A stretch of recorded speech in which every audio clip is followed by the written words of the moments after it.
Hey guys, how's it going? My name is Adam. How to log out of WhatsApp web and from your iPhone. So first of all, just go ahead to your App Store or Google Play.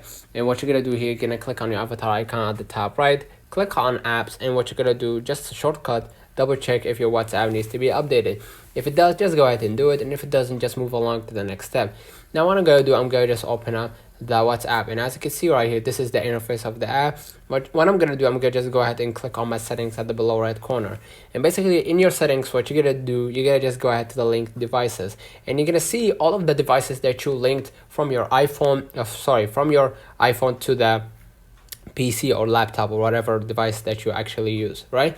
And what you're gonna do, you're gonna just go ahead and click on onto this device, and what you're gonna do, you're gonna just go ahead and click log out, and basically confirm that you want to log out from this device. Now no one will have access to your WhatsApp, or you will not be able to log in from your WhatsApp laptop, iPad, whatever device that you might use.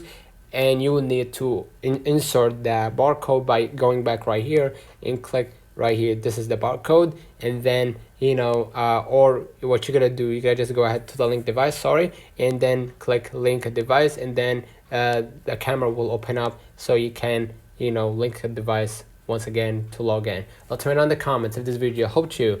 Don't forget to like and subscribe, turn on the notification bell to receive every video we upload. Thank you for watching. See you in the next one.